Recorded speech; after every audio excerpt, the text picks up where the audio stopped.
Welcome to Love You Bro podcast. I am your host, Jude Jamie. I'm with my baby brother again. What to do, my guy? What's up, brother? What's up, man? So glad we get a chance to do this tonight. Kind of cool the way we got the setup here with our production team, kind of taking a look up here, little pregame the national title tonight. We got a lot of stuff to touch base on tonight, man. Hoping we get a couple guys to call in, at least maybe one of them supposed to call in tonight, so we'll wait and see if that happens. Sure. But, man, so much to talk about NFL playoff football as we're watching a little preview here for the Ohio State Notre Dame game. Go Irish? Yeah, I'd go Irish, man, because I don't think anybody's giving them a chance. I think everybody's saying Ohio State, and what's Ohio State's favored by 9.5? That's how big it is? It's 8.5, 9.5. That's what I heard this morning. Yeah, that's what I'm saying. Nobody's giving the Irish a chance, but yeah, go Irish, go Riley Leonard, man. You know how me, bro, how I am with my sports stuff. So I had to put an order in last week for my Kelly Green Riley Leonard jersey. But is it in? No, the company told me it wouldn't be until Wednesday. Yeah, I'm sure they're sold out. It's getting close. They're like, well, I'll get it Wednesday or Thursday. And I'm like, well, it's after the fact, but I still wanted to get one, so I did. Yeah.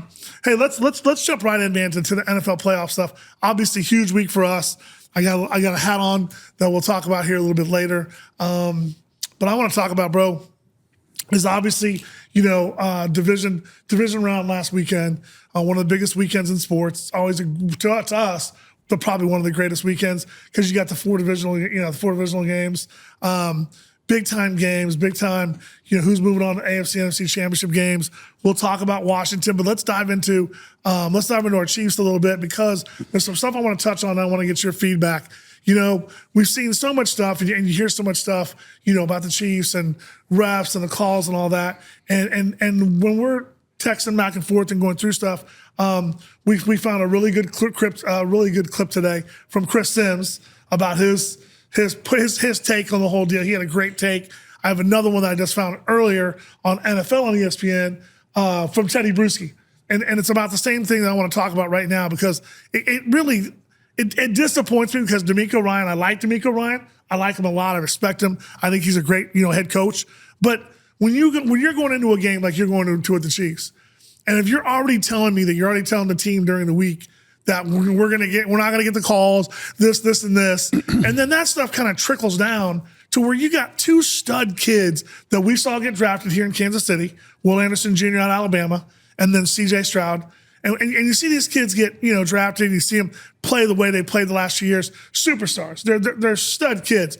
But that stuff trickles down where not only in DeMeco's interview, but now you have Will Anderson, his interview, and then you got CJ Stroud, his interview.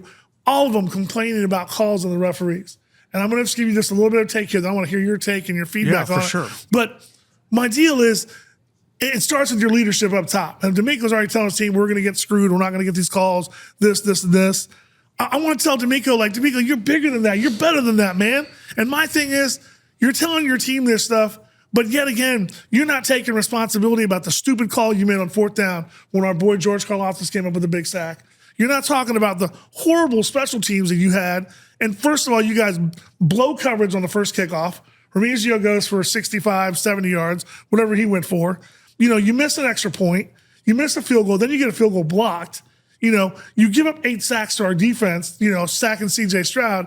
So I'm not sure how in the world all the referees played a part into all that. And the first thing you're going to come out is talk about the bad calls. But I just disappointed DeMeco Ryans, and then to see it trickle down and to see Will talk about it and then to see CJ talk about it, kind of just disappointing to me and really took away from the Chiefs just not making those stupid mistakes that's going to cost them a game. Yeah. What's your take on it, bro? So I'm a little bit different in how I feel about it and how I my take on it, because I think, first of all, DeMeco is a stud, great coach. Love the turnaround that he's done there. For sure. The Texans, they, but first of all, I think anytime you're in this environment, whether it's high school football, college basketball, whatever it is, and you're playing a team that has consistently won and done what the Chiefs have done, or even if it is a college basketball game where you're going into a ranked hostile environment arena, of course, you're always going to tell your kids, it's us against everyone. Right. We're not going to get the calls. We're not going to get, and very, very rarely do you. I mean, do you get those? However, I think he went so far in driving to their heads, it was in back of their head immediately. Right. I mean, of course, that can be a mentality. It can be on the grease board, dry erase board, whatever you want to call it, about it's us against everybody. Because when you go in there, you're not going to get, and we see it once again, we talked last week about Josh Allen, and the ref is standing on the sideline, which is unheard of. Right. It's unprecedented that's ever happened. You've never seen LeBron. You've never seen a ref go to the bench and talk to LeBron about a call he didn't get or did get. You've never seen, Garrett Cole, someone, an umpire come into the dugout and sit next to him was like, this is what I saw on that strike. This is what I didn't see. So, I mean, that part was a little bit, I mean, yes. And it's also one of those things, and I don't know if the evolution of the game happens, whether it's NBA, college, whatever it is, it's really, really, really, it's kind of weird and it's been a tradition, but stuff is, it's kind of, we've seen it evolve. And what I'd like to see is like maybe give these guys a cooling off period. Because a lot of times they say a lot of stuff they wouldn't normally say, but it's just the emotions of what's happening and pissed off. And like you're saying it. But yes, I mean, I think that was just but to me, those guys, they don't get a pass, but it's like they're caught up in the emotion and it's in the back of their head. And but no, Fairbon and the shit he did, but also with the back to D'Amico, and he's such a great coach, and he was a great player, and I knew he was going to be a great head coach, but opening kickoff, what's a horrible message is a kid throwing his helmet and then shoving the referee. Yeah. It's kind of almost that you're out of control. I mean, not the referee, but especially coach. Yeah, but that's almost the first sign. It's like, holy shit, you guys are so either overly hyped or undisciplined that you're going to let that stuff you're going to do that opening, throw his helmet, get a penalty, and then go push the special teams coach. But that's what I'm saying. But that starts over the top of the leadership. Yeah. I mean, you have a guy that goes and he makes a mistake, makes a bad play, gets 15 called on him, but then he goes and a special teams coach, and you go push your special teams coach. Yeah, that stuff starts at the top. And so that was a little disappointing to see. Yeah, and so the calls, I watched it and I've rewatched it a couple of times. The one on our boy Will, that was close. I mean, different angles are different, and so what sucks is if that hit was done on. If that was, for instance, Chanel coming in, he hits Allen on Sunday, I'd be like, 15, man, I don't know. It's close, but it's in a lot of people, and there was a lot of people that were on Twitter. There was a lot of people about it's kind of taken away from the game.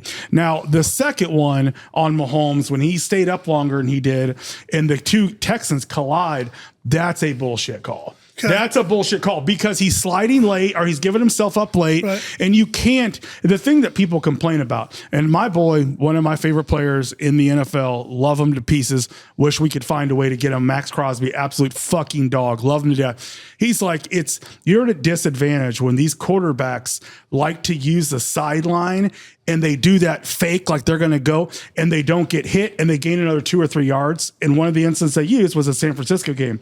So you're putting you're putting the quarterback and you're giving them too much leeway because you should get hit and you should get hit hard if you're doing that shit.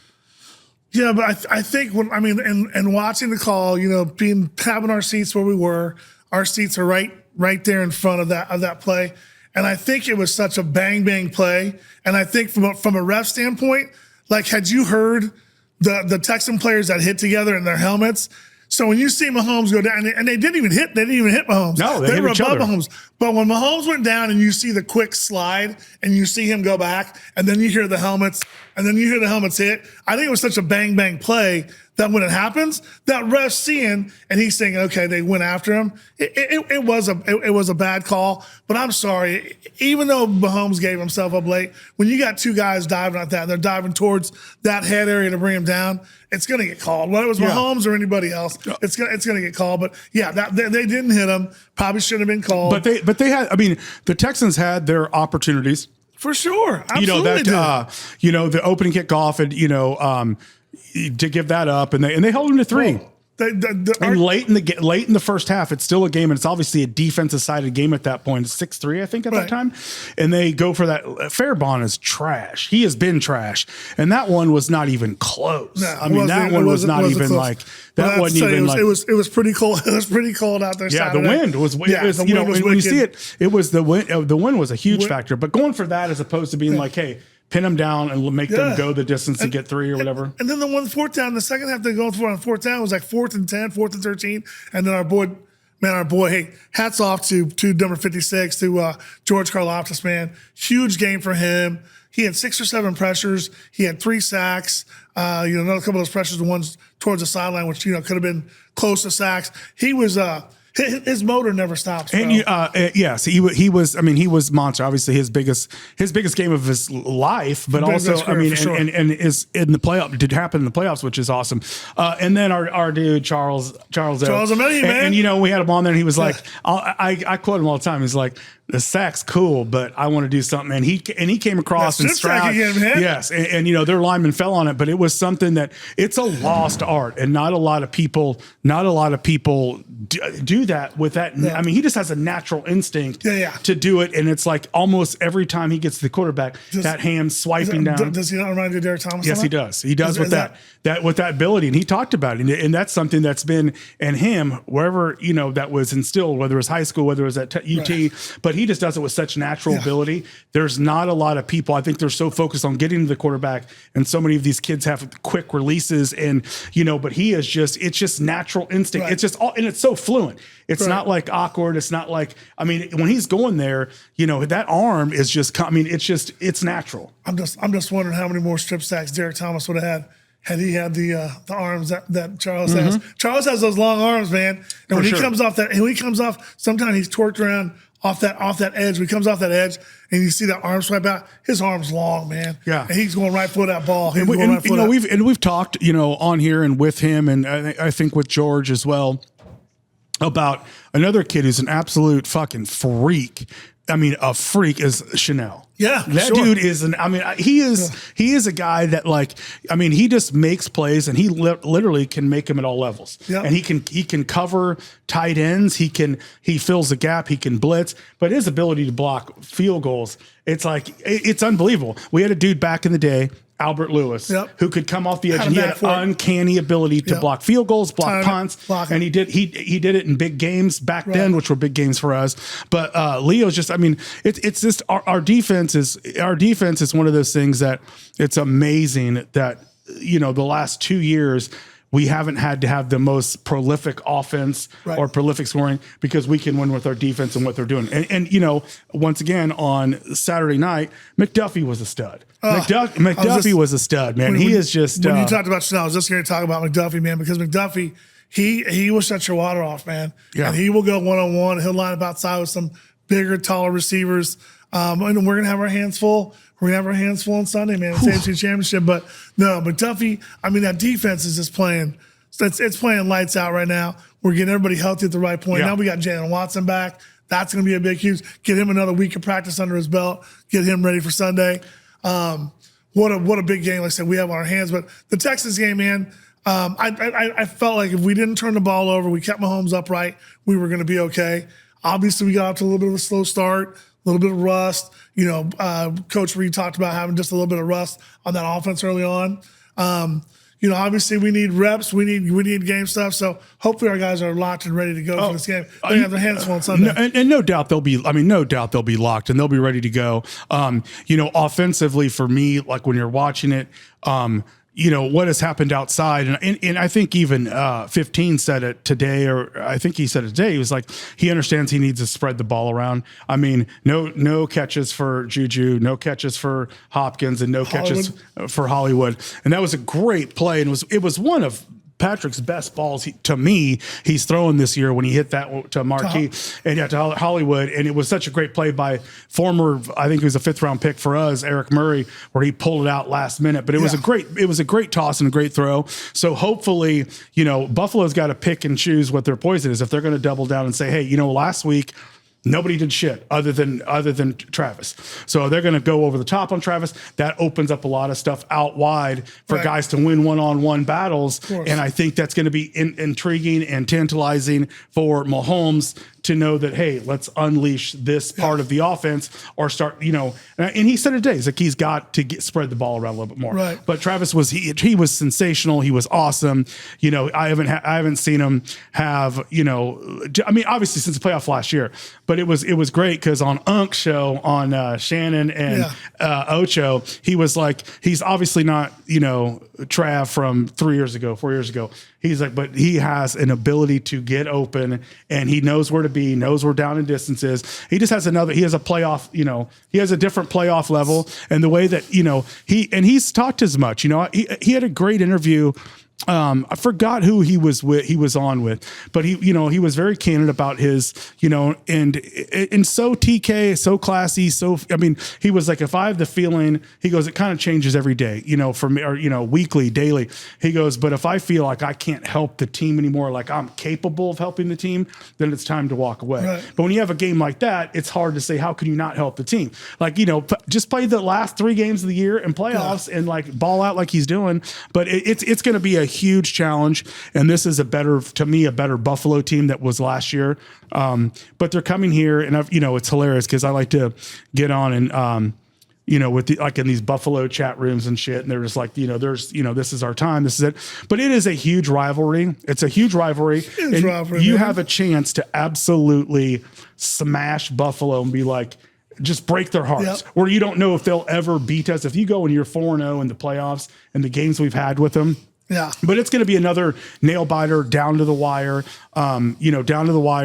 last drive, maybe that's going to win it. To me, I think it's going to be another 24-21, 27-24 game, which we know it's going to come down to, again, keeping Mahomes upright, no turnovers. But yeah, this Bills game is going to be, it's going to be tough. How many times did they sack him? 4 times on Sunday? For who? Mahomes. Mahomes? I'm not sure. They put a ton of pressure on him. They put a ton of pressure. They did they got to him 3 or 4 times. Yeah. But bro, I want to go back. for a minute because it's something I've thought about. And like I said, I just get so tired of hearing people talk about, what the Chiefs can do. And I'm sorry, I'm going to check this really quick because we're waiting on someone to see if we can get one of our guys that might call in. He has not texted yet. But I want to go back to Trav, man, because people talk about, he's older, he's slower, he's this, he's that. And I think the deal was for me this year, not Travis is older, not Travis is tired, not Travis is this, but you go to these games and everybody talks. All we kept hearing people talk about, that's all I heard about when I went back to rewatch, because you know me, I come home from the games, I rewatch the game. All I kept hearing the announcers talk about, and Joe Buck and Aikman, they're talking about Tank Dell being out for the Texans. They're talking about, I never heard one mention of Rashee Rice not being with our team. They didn't talk about true. I don't think they ever mentioned his name. They didn't even mention Rashee Rice's name. You go look at, we lost Rashee Rice early on. We lost Marquis for the season. We lost Pacheco for 7 games. Like, we were still winning games with our 1 and 2 not there and our top running back not there. So these defenses, of course, they were doubled on Travis. So now you start getting guys like Hollywood Brown back in the mix. We go pick up DeAndre Hopkins. You have to respect the fact of what those guys can do. So now all of a sudden, you've got to be honest in the way you're playing your defense. They used to pick your poison, but you go look at what Travis did. What was it? 7 catches, 113 yards, and a touch. And if you remember, he had a 17-yard reception called back on a holding call. And then there was another time that Mahomes got rushed and he had to throw it away. And when they go back and show the film, Travis is going right over the middle of the field with about another 10, 15 yards in front of him. That's another 15, 20-yard gain. Now, all of a sudden, he gets those 2. Now it's 9 for 140 and a touch, 9 for 145. I think Travis is just different in the playoffs. I think he knows it. And that's why Unc was talking about it, man. Shannon Sharp knows the deal. As you start getting older, you're not going to have every game where you're going out for 7, 8, 9, and 120, 130, 140. For sure. But playoff Trav, man. Playoff Trav is different, bro. Yeah, absolutely. Well, as we're watching this pregame for the national championship tonight, we were talking earlier, they just showed Travis Scott. He's performing at halftime. Oh, is he looks so clean too. But they say he's debuting a new cut tonight at halftime. That's pretty cool. Travis Scott halftime. And this game tonight, it's in Atlanta, correct? I believe Atlanta? so. Yeah, I believe so. It's in Atlanta. Notre Dame But wearing the blues and the goals. back to our guys. Yes, Sunday. I mean, it's one of those things that my baby girls are here tonight. They're here chilling, but they beautiful nieces. they will. It's something that like years from now when they're getting this, they'll look back on this and be like, oh, Chiefs as far as like how like 7 consecutive AFC championships. And then like just the Bills rivalry, what it is. You look back on this and it's one of those, it's legendary. It's what legends are made of. It's what the NFL is built on. They love it. Yeah. You had two of the 3 best of the best playing to go to a Super Bowl. Right. And, to speak on Baltimore, once again, people can hate on, and to me personally, there's not one of the dudes that are big right now that I dislike. And that's hard. That's a rare thing. Yeah. Everyone dislikes Mahomes, but I like Josh Allen. Yeah. I like Lamar. I like Burrow. And Lamar, he was very animated, more so than he is. But when they asked about that Mark Andrews, he was like, it's on me. I had 2 first half turnovers. Yeah, yeah. He goes, we're a team. Yeah. And he's like, I've got to do it. But he goes, what's the cliche everyone talks about? No turnovers. And he goes, I had 2 in the first half that cost us. Yeah. And he goes, and it's just, that's so big time as opposed to calling out your guy and be like, yeah, you know what? I don't know what he's doing out there. Right. That let the team down. But just, it shows who these guys are. Yep. And all of them conduct themselves and have the utmost respect for each other, for their teams, for their organizations. So it's just a great time to be an NFL fan with all these guys. Like I said, to me, respect on all of them. Respect on Lamar for going out and saying, hey, it's on me. Yeah. And we're as a team. And, because Mark Andrews, that game, you're going into overtime. Yeah. I mean, you're going to overtime. What a great drive and a great throw, that great throw that Lamar made.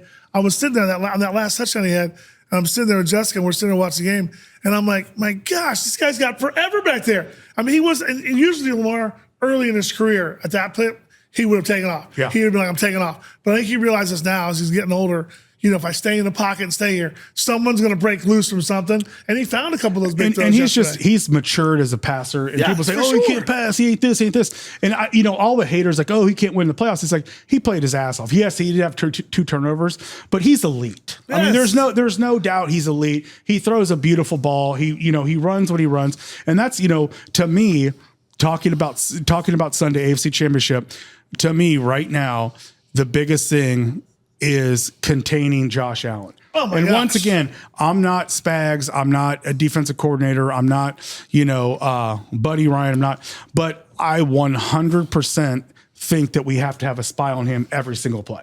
Because you can't let it break down where you play your ass off and you hold him to 3rd and 9, 3rd and 10, and then you let him get loose and get a lane. I think it's got to be Chanel, Drew Tranquil, right? Or one of the big safeties, one of the big safeties they have. I mean, Reed, Jalen Hicks, yeah, someone that can run, but somebody Reed with him all the time. And Buffalo, you gotta smile. Respect Buffalo. I mean, respect all over them. They're dynamic. They're amazing, but there's no one out wide for them that really strikes fear in you. But they're all good. They all can make plays because Josh will put the ball in the right place, and he does things that not a lot of quarterbacks can make throws. No. However, you got if they can hold up, and they won't be able to blitz him as much as CJ. Right. They will not be able to blitz him because it's one of those things. There was, and I know you rewatched the game, but there was a big play CJ made where they overloaded the right side, the left side of the defense, and it was bad because once again he took off and there was nothing but green, nothing but green, and had he rolled the opposite way, he was dead to right. But he had to make one move. He cut and he ran for 17, 18 yards on a 3rd down. We saw in the first matchup, we had him 3rd and 12. And Josh took it off 34 yards, whatever. That was a backbreaker. Yeah, that was a backbreaker for us, and one that that is a deal. So they're gonna have a spy and just contain him.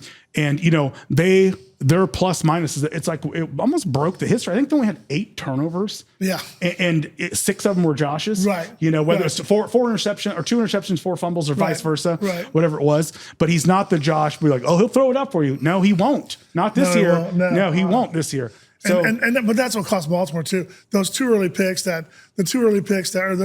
that that Lamar threw. And then when they blitzed him, the weather conditions were horrible. He slips, all of a sudden, fumble slips out of his hand. I mean, you just can't have those, man. You cannot go and give Buffalo. We cannot go and turn the ball over. To me, again, it goes back to, can we keep 15 up? Can we keep him upright for 4 quarters?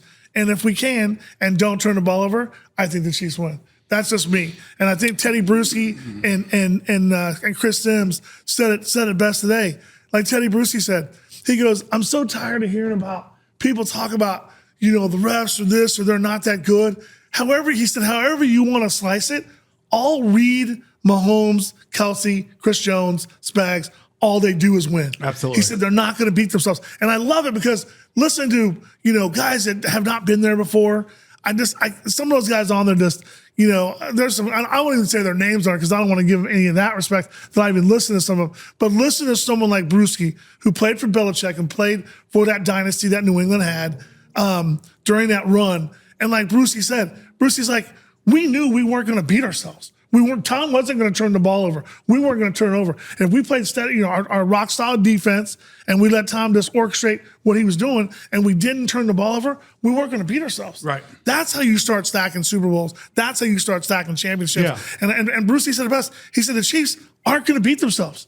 He goes, they're not going to beat themselves. And if they don't, he says, until somebody takes that trophy out of Mahomes' hands, I'm not betting against them. Yeah, no, there's a lot of Rex Ryan. I'll say it. He's the biggest. He fucking hates us. I mean, he cannot stand us. There's a lot of people out there that do for sure. Yeah. And then there's a guy that's on Fox early in the morning. He's a bald dude, and he just hates the Chiefs too. He just he's that East Coast Italian guy. He hates it. He does. He's a guy that he just. But there's plenty of people out there. Dan Patrick said he was talking about it. He's like, I don't know if it's Chiefs fatigue. And it's just but once again, you hated the Patriots. Yes, you hated the Patriots. And I was like, I fucking like Tom Brady. I like how they operate as an organization. I like them taking chances on guys like Randy Moss. I like guys that, how that whole, I love Belichick. I love Belichick, and I loved him even more when you got to hear his personality and got to hear him when he was kind of more like on Manning cast or whatever, now he's kind of got to button it up again with Carolina, but it's a guy that, just like Saban, now that he gets to, he's not tied in with anyone, but I loved the Patriots. I did. And it was like I want him to lose. I don't care who they played. I'm like, you hate them that bad? Yeah, but do you remember there was a great Super Bowl party we used to go to every year, and one of our sponsors that we'll give a shout out to, O'Neill's Restaurant over there on 95th and Mission Road. But remember, our boy Brian Shorgle over there always do a great Super Bowl party. And that year, I won 3 squares. I won first quarter, I won halftime, and I won third quarter, and I almost won the thing. If it wasn't Tyrese catch on his helmet, I would have won. I kept getting on those. But we would go every year, and I remember the last year the Patriots are going to be in again, and I told you the year before, I go, bro, if the Patriots are in the Super Bowl, I'm not going because I'm so sick and tired of watching New England and the Patriots go to the Super Bowl and Brady go to the Super Bowl and them do it every year. I was like, dude, I'm not going. You're like, why? You said, you're like, why? Why do you hate the Patriots? I'm just tired of seeing them. I want some new blood. Anybody in there but them. Yeah. But now that the shoes flip.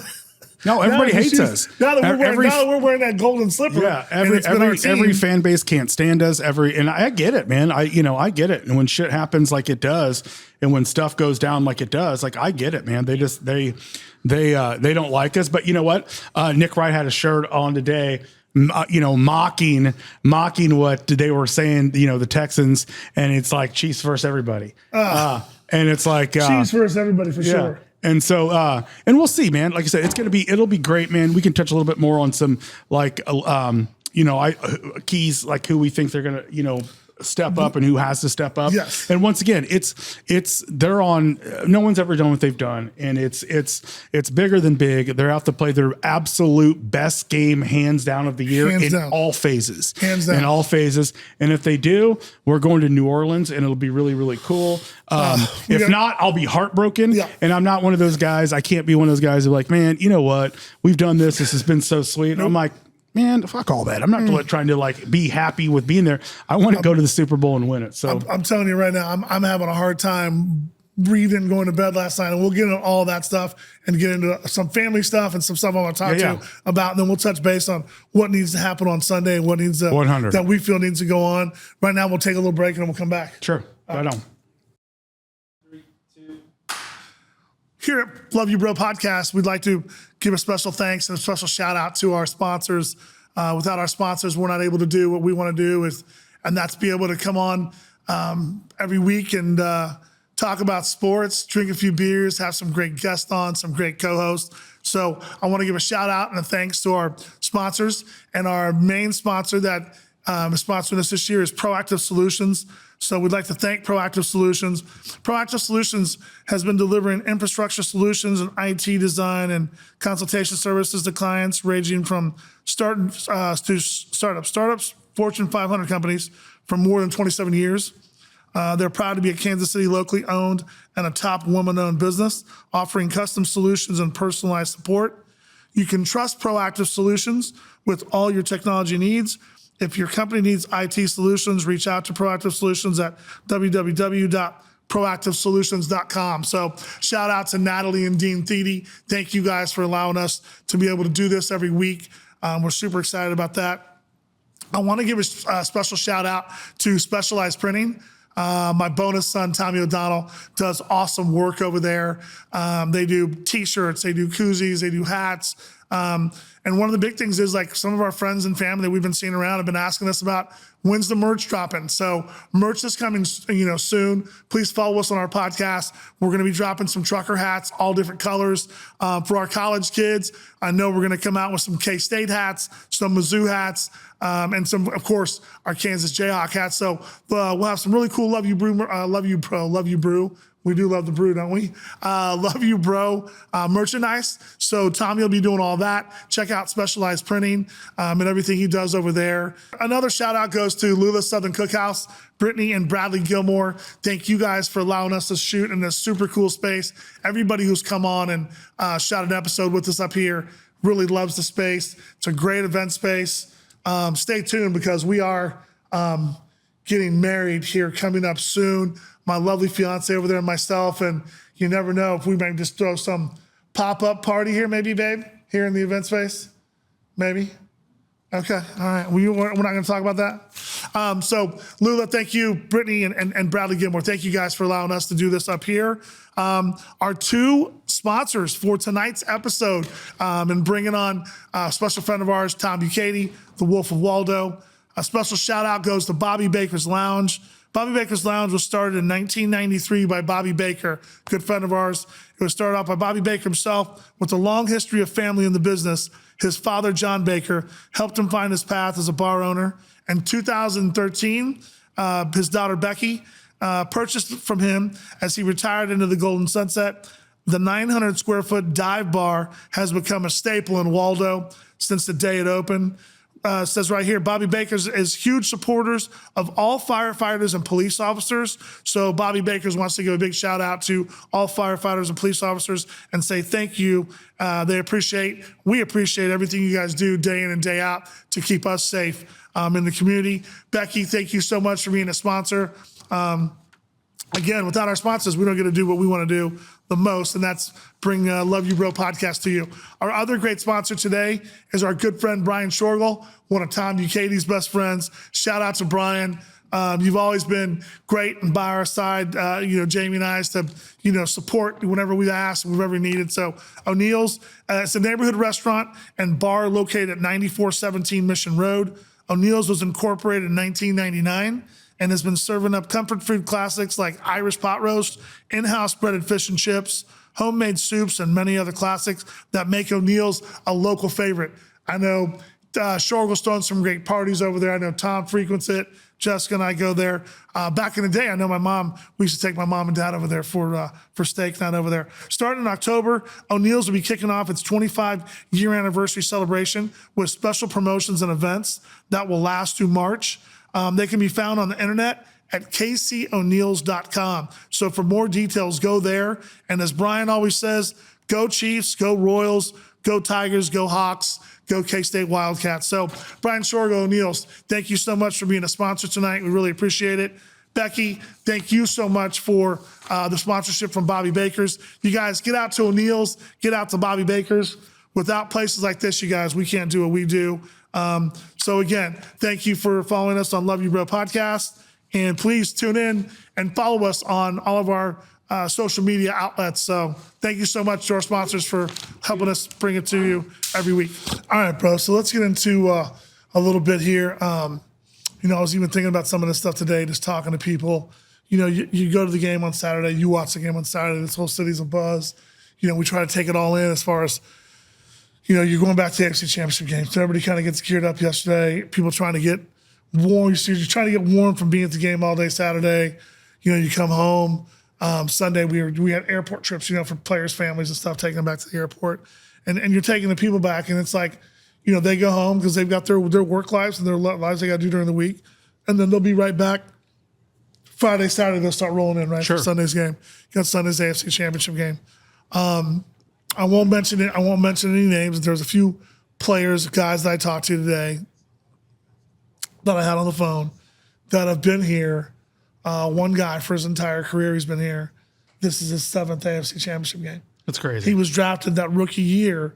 He was drafted here. And I said, because we asked him to come on. We thought maybe he might pop on and call on the show tonight. And I said, do you think about that right now? Like being, do you think about the fact that you've been to 7 AFC championships?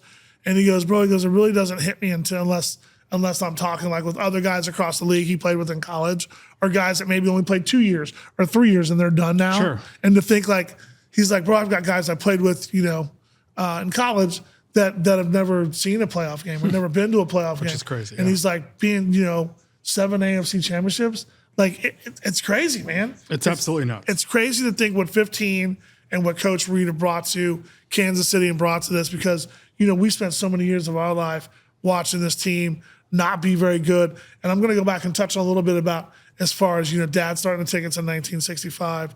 You go and look at this. And I talked to George Karlaftis a little bit today, telling him just, God, what an amazing performance he put on Saturday. Oh my God, lights out. Talking to him and a few of the other guys I talked to today. And I said, and those guys were asking me like, about the AFC Championship game and stuff this Sunday. And I said, you guys, I said, for me, and I said, for our family, obviously we want them to win for numerous accounts and numerous reasons, and being fans and diehards and all this, and our podcast and our family and our kids and everything. And for me though, bro, it's like, if we go and we can get this AFC Championship game, right, we'll all as a family be able to be blessed and get together again, get together at our house, bring Dad over who turns, 93 on February 3rd. And we'll be able to, as a family with siblings, nephews and nieces and everybody, watch another Super Bowl with our dad and maybe see these guys do something that's never been done before. They've got 120 minutes left, 60 this weekend. Get by this 60, and then they're looking at 60 minutes away from doing something nobody else has done before. And I know for me, like, I got emotional a little bit on the phone with Dad today, not talking about the Super Bowl, but just talking about, hopefully having that opportunity if these guys win this game this week. I mean, for you, as far as us, what would it mean to you to see them pull off Sunday's game and get to another Super Bowl? I mean, everything really. I mean, it's never been done in history. I mean, a three-peat, but I mean, there's been several teams that have had that opportunity, but just haven't, made the best of it. But just going to the Super Bowl, like I said, it's almost, in a weird way, it's almost like ho-hum, because it's not really a successful season getting to the AFC Championship, which is really weird for me when I step back and think about it. I'm like, it's kind of like, we're in the AFC Championship. Not that people aren't excited, but if you don't win, it's not a successful season. Right. And people look back like it's a missed opportunity in Mahomes. And I'm a person, sports-wise, being like, I hate to see wasted opportunities for people that deserve to win. Yep. And it's if you're this close, you may as well finish now. It's going to be toughest, and it's one of those things that I think it's going to be the toughest AFC Championship game that we've been in. Yeah. And it's going to have a funny bounce, a funny doink, a funny missed coverage, a funny, something for us to win and advance, but it'd be everything. And in that week, or, the weeks, the week leading up to, it's just 1 week, right? Or is it 2? No, it's 1. It's 1. I can't. No, I think it's 2. It's 2 weeks, isn't it, bro? See, I don't know. Yeah, I think it has to be, right? I don't know. No, it's 1 week because February 9th, right? February 9th. No, it is 2, isn't it? No, because Saturday's February 1st. Hold on. Saturday's February 1st, I believe. Hold on, man. Hold on. No. It's got to be 2 weeks, bro. Because so the 26th. So we got 26th. You have 1 week. No, 2 weeks. It's 2 weeks.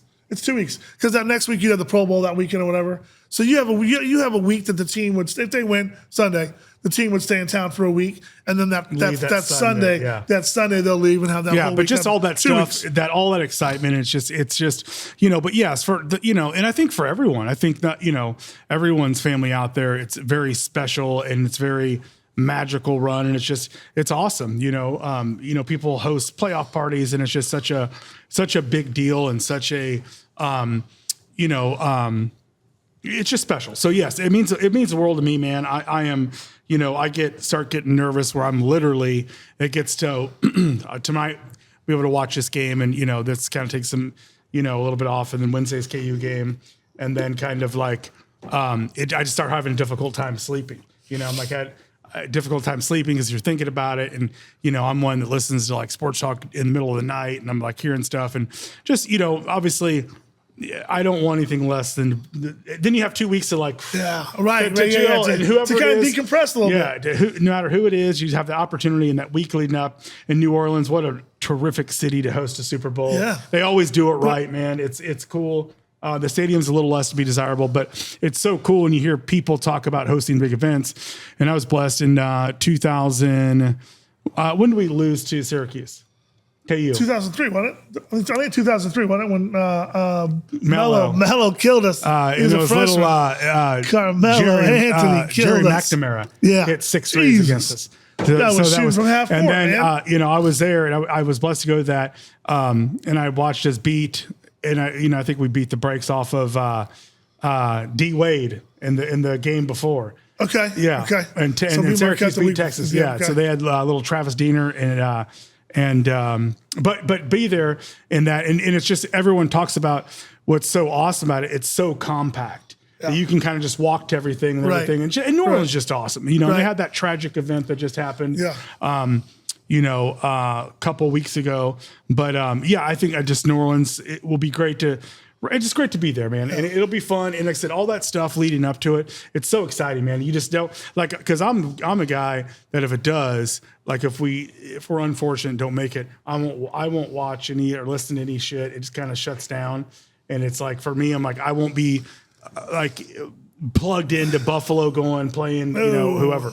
Man. I will not be stoked, or I will not be interested. And that's kind of, call me what you will, but I just, that won't be, I just won't be stoked. Probably won't watch the Super Bowl. I won't go to Super Bowl parties. It'll just kind of be what it is. I think, and listen to players talk. And I think Kelsey was one of the ones a couple of years ago who talked about, he thought bigger and not bigger than the Super Bowl, but almost to get over that hump, the biggest thing to get over is that AFC Championship, because you're right there. Like you said, it's about missed opportunities. It's about championships. It's about stacking rings. We go back and forth with different friends of ours in the sports world, and they root for different teams in different schools. And I've got some really, really close friends out there that are huge, diehard Missouri fans, and they'll talk about the football program and the basketball program and, what they're doing this year. And, those guys are doing big things in their basketball program. Absolutely. They've had some big wins. So Florida. Coach Gates, but just talking to those guys, and I tell them, at the end of the day, it's about stacking championships. It's about stacking rings. Nobody cares. Nobody knows who lost the Chiefs in those Super Bowls. Nobody's going to go and say, you know what, the Titans lost the Chiefs. The year of Super Bowl 54, we beat the Titans. We know that, but I guarantee you Titans fans right now, they're not going to go and remember of course not. So it's like when you're there and you're on that doorstep and you're so close. Again, like I said, man, for me, it started last night, bro. Last night we're sitting there and I'm talking with Jessica. We're getting ready to go to bed. And in the first hour, she goes, I'm not doing this all week. And I was like, what? She goes, I'm not going to be able to sleep because you can't sleep because you're tossing and turning and everything going through your mind on what's going on leading up to the game, all the players' families and stuff. We got to get stuff taken care of. It's just real, though. I mean, it's real. And I slept in the basement last night, bro. Yeah. It's real. And it's like, it's funny because it's never, I'm a superstitious fan, when it like the Royals went on their run, or KU starts to like, I got to wear the same shit. I got to almost do it at the same time, the same play. Like it's kind of crazy, but it's for us sports fans that are, it's weird shit that we do, but it's like, man, I just, it's, but no, I will start, like I said, tonight I'll be locked in this game. Like I said, hopefully the Irish hang in there and it's a good game. It's something to, and then, our Hawks play TCU, are they at TCU? Or yeah, they're at TCU. And then what'll be nice is Sunday. It's a huge marquee matchup. Houston's in Lawrence, and Houston's down to 3 in the country. No, Saturday. Oh, Saturday. Yeah, Saturday. Houston's here Saturday. Yeah. So that'll be a big one. That'll lead for that 2 hour window of not just like, oh my God, I mean, Bro, this week, like you said, and I think it's true because the week of the AFC Championship game, you don't sleep, and I know we've done this the last several years that we've gone to the Super Bowl, and you and I talk, and it's by the time you get to Friday, and we watch all the shows on ESPN, all the shows on NFL Network, all the Nick Wright stuff, all the the guys that we like to listen to, and you listen to it all. By Friday, bud, I'm done. Like, I don't want to hear any more about matchups. I don't want to hear any more about Josh Allen. I don't want to hear any more about what this guy can do, because I still think at the end of the day, bottom line is it's going to come down to keeping Mahomes upright and keeping people away from him and take care of the ball. If you don't turn the ball over and you keep Mahomes up, I'll take my chances all day long. Yeah, I mean, you have to, like I said, there's those little things like that. That, I mean, once again, I think it's from my perspective, it's got to be the best offensive game plan they've had all year. Yep. Defensively, it's got to be the best defensive game plan they've all year. They have some stuff I know Coach Reed has in his back pocket to break out that they haven't seen, and they've had a tradition, or they've not tradition. Well, I guess it is a tradition, but beating us the regular season. But there's got to be some stuff, and they didn't have Keon Coleman, they didn't have Kincaid that played. Right. We didn't have Hollywood, we didn't have Jalen Watson, and we didn't have Pacheco, which I want to touch on that. What I want to touch on Pacheco, but we didn't have those three. So I think it's a different team. I think both teams are playing better, and it's, like I said, to me, they're going to have to play their most complete game, and they're going to have to. Jawan can't get 2 or 3 rocking back. They're looking for that now. He can't line up a half yard back. They're looking for that. You're going to have to put your most complete game together, your best game plan, and execute it the most to beat the best Buffalo team we faced in this run. Bro, from what we've seen for the last 4 out of the last 5 years, we've been 4 out of 6 years we've been in the Super Bowl. Now we got another opportunity to go back here and go to 5 of the last 7, maybe win a 4th, maybe win 3 in a row. But when I think of Coach Reed this week, bro, like when I think of him, like the players, they're off Sunday, off Monday, man. Get off your feet. Yeah, I said regular week. Yeah. Get off your feet. Get your massage, get your stretching, get all your, take care of your body, make sure all that's taken care of. Your mind's ready to go when you guys come back in and go to work. But don't you? I feel like after that game's over on Saturday, right? I feel like Coach Reed, because from training camp and from the season, Coach Reed has stuff up his sleeve. Yeah. I feel like Coach Reed's upstairs, like just kind of rubbing his hands together with that little witchy laugh, and like, yeah, like he's got some stuff under his sleeve that we have not seen this year, and it's always going to come out. Someone other than our regular guys we expect, it's going to be a big game either by Hopkins, either by Marquise Brown. And I'll tell you, the guy who's got the hot hand, I know you want to touch on Pacheco, the guy who's got the hot hand right now is Kareem Hunt. Yes. And I think his legs are fresh. I think Pacheco's got to get his touches, but I think Kareem's got the hot hand right now. I think Kareem more carries than Pacheco, I think. Yeah, and that's what I wanted to touch on. It's like, and I don't think Coach Reed will do that. I think it is.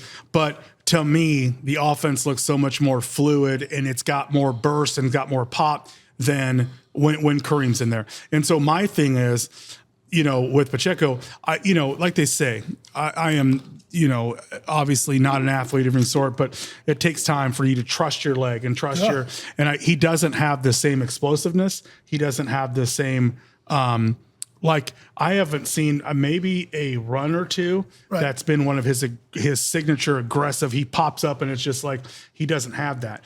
And you watch Kareem's done more, just more explosiveness. And I think also in a weird roundabout way, Kareem knows he missed that opportunity to win 100. previous ones with him. So he is like, after every run, he's like, feed me, man. Feed me. He's getting. So I think that, once again, I know what they like and know what they, and Pacheco will probably be the first back in the game. But I think to have balance in the game, you got to give the ball to Hunt 10 to 15 times. For sure. Absolutely. Whether it's pass game, run game, but I think he's got to be your lead running back that touches the ball. He's got the hot hand right now, bro. He's got the hot hand. And go with that. And it's, it's zero disrespect because we don't win 2 Super Bowls without Isaiah. And so it's just, and I think, it's important, I think, that they do that. Because like I said, we have our takes. They watch it all the time in practice. They're obviously they're the best in the business, but I think he has to. I think Hunt's got to have a bigger piece of it. Right. And then I think they have to have some stuff early that they go to marquee. Yeah. And, if you do that and it's no longer a threat, but if you do that and get him going early, that just opens shit up underneath for D-Hop and Travis. Yep. It just opens stuff up. We didn't see a lot of stuff with Noah Gray last week. I'm telling you, Gray's going to have a big catch on Sunday. I'm telling you, Noah Gray will come up with a big catch or 2 on Sunday. It looks like right now, from what we're seeing from the weather, it's going to be a little bit warmer, a little 30s. Less windy. Yeah. So but it's going to be a night game also. So the NFC's got that first game, which how about Detroit getting smacked in the face on Sunday, man? Well, and I mean, so with that being said, talk about a team. They have it's like over 15 guys from their defense that were on the IR. I mean, that's a depleted team. And the fact that they got to where they have, it's a testament to them and how well they've drafted. But that was a big time game, and nobody, and I mean nobody, gave Washington that chance. Nope. And to flip it, because everyone, if you look at all these guys that get paid lots and lots of money at ESPN and Fox, when they started their top 4, the teams remaining, Detroit was 1.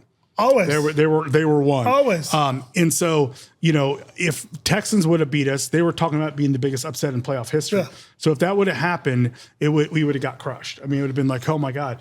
But I haven't heard it would be broken right now. So, but the narrative which is funny and it's kind of bullshit, but the narrative has been not Detroit losing in the fashion they did and Daniels doing what they did in Detroit, but the narrative around the NFL has been the refs and how much they favor us and we fuck the Texans, which is really sad, and it takes so much weight from the Commanders. Yeah. So I personally hope, because I'm not a fan of Sirianni. Yeah. I'm not a fan of Sirianni since he rolled in and said, yelling at Chiefs fans, how's that feel? All that bullshit that he did and all that stuff that he did last year. It was just last year. So I hope the Commanders come in. I hope the Commanders go in there and take care of business and pull off an upset.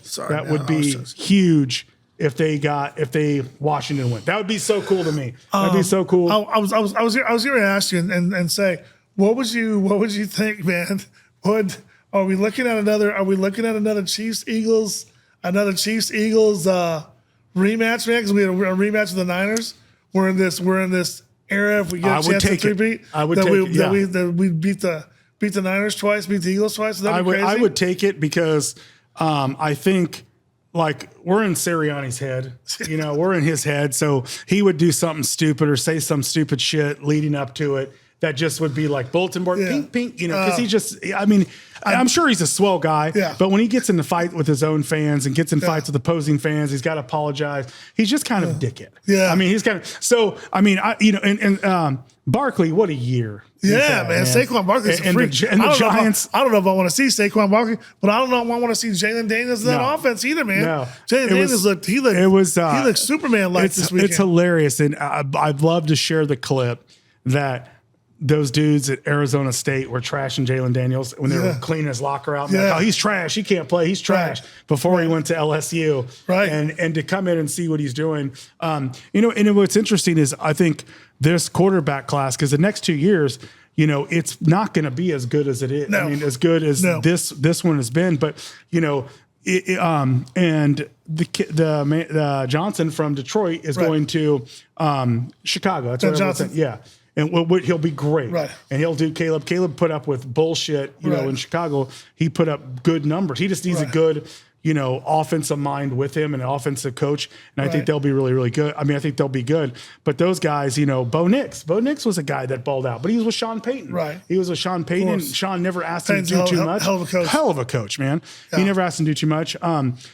So it'll be interesting to see how that rolls out. I read a clip today that was really interesting. And it said, for us losing any of our, you know, staff, whether it's Spags, whatever, we benefited because they can't talk to you until after the championship games. Right. So they got in on Matt Johnson shit and started making negotiations and just talking dollars, which they can't do with Spags. So, you know, and I think Spags, you know, I think he's, you know, well versed enough. He's not going to take a head coaching job that's not the absolute right head coaching job. It's got to be the perfect fit for him, because he will go down as one of the greatest defensive coordinators in the history of the NFL. For sure. You know, and talking about Detroit a little bit, bro. I mean, I know you got to give Washington all the credit for what they went in there and they did. But I mean, for everything that we heard, every time I saw a top 10 ranking, top 20 ranking, power ranking, whatever, Detroit was always at the top. It was always Detroit. Detroit was going to be the team to unseat the Chiefs. They were going to be the team to beat the Chiefs. And it's like, one and done in the playoffs. Like they had a bye and then one and done. If that would have been the Chiefs that would have lost, the internet would be broke right now because everybody would be just bagging on, you know, how much they love seeing Mahomes and Kelsey and all those guys lose. So my point being that you know, Coach Campbell and stuff over there in Detroit. Love him though. Yeah, love He's him as a head awesome. coach. Great team, great organization. They're doing some awesome things there. But you realize now how tough it is, man, being there at the top. You being there at the top, it's a lot different, man, when you're there and people are coming after you than when they were kind of climbing the ladder and they started knocking some teams off and doing some things. It's a lot different when you go 14-3, 15-2, and you got everybody coming at you, everybody's best shot.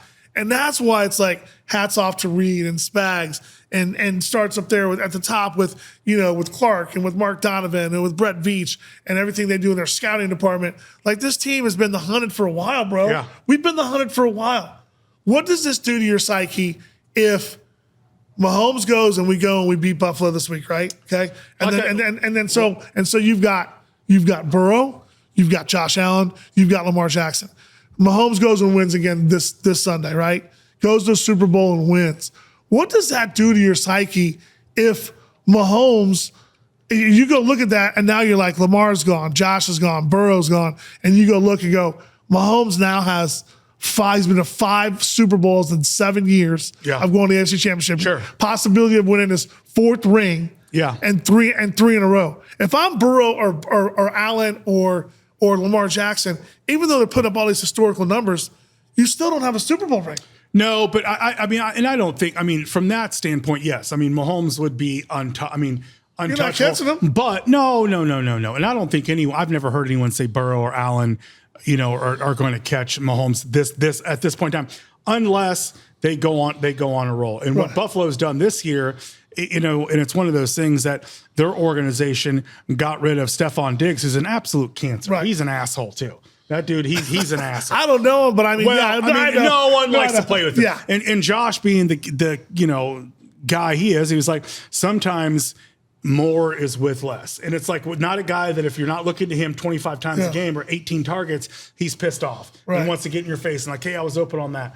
You know, and it was a case in point the other night or last night. It was early on, but you know, Jalen dropped a beautiful ball to AJ Brown and he dropped it. Right. And I'm like, whoa, I go, the last person that needs to drop a ball is a dude that gets after people and is reading a book on the sideline the previous week. That's just shit you can't do. I know. I saw some interview stuff on that and what he was talking about, and I don't know if I really have a problem with what he's talking about, getting his mind right, because a lot of stuff is so much about mental health and doing this, that, and that. And he showed the passage that he kind of reads to get his mind right to do. Yeah, no, that's great, but I'm just saying. I'm just saying. But your question about having those quarterbacks they're going to get theirs. I mean, Allen's going to win a couple. Burrow's going to win a couple. I mean, I don't know. I don't know, man. Well, I don't know if Burrow's going to win. It takes a lot more than just Burrow. And now Burrow hasn't won one with Chase. He hasn't won one with T. Higgins and the crew of receivers and stuff he's had there.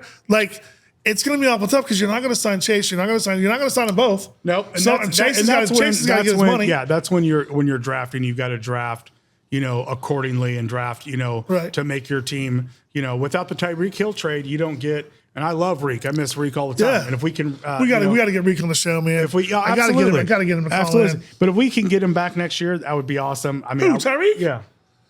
Man, I don't know how Miami would. I don't know how Miami would come off that and like trade us back that Reek. Well, man. yeah, but Reek ain't gonna be in Miami next year. So if somebody's gonna go get him, Bro, who's his agent? His agent's Rosenhaus. Rosenhaus. But Rosenhaus said he is, man. Rosenhaus said he is. He's got 2 more years left on his contract. Right, and I understand that, and I get that. But Tyreek, love the cheetah. Tyreek wants Super Bowls, bro. He don't play. He wants Super Bowls, man. And I laughed so hard. I was looking at the meme, and it's the meme he put, and it was like he did it. It wasn't like our dude Quinn Cosgrove, who's a wizard at doing shit like social media guy. But shout out to Quinn. Thank you, brother. He put his head on Antonio Brown running off the field, and I was like, "Oh my god, dude!" But Antonio, people of all people, why would you put him on there? But because he's like he'll go nuclear. So it's like, I'm like, no, I'm telling you, I don't want to play here. I need somewhere to go. But anyway, back to the game. So back to the Chiefs, Bills. Yeah, man, it's epic. I can't wait. Once again, tonight I'll have a little bit of rest after this. I'll get my mind off it. Tomorrow will suck because there's nothing really. KU Wednesday. Thursday, I go back into it's like, man, I can't get here enough. And hearing and reading, because then I talk myself, like, okay, we got this. Then I'm like, fuck, we don't have a chance. Yes, we do. No, we don't. I just go up and down, up and down. I'm up at 2 a.m, 4 a.m, 6. I finally up, 5:36 and just start my day.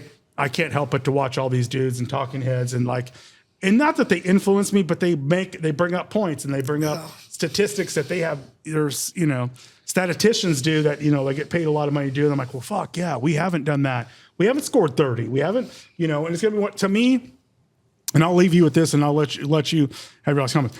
The fact that I think in this game, we're going to have to score 30. I think in this game, we're going to have to score 30 some way, somehow, because I think the Bills will score not on every possession, but they're going to score.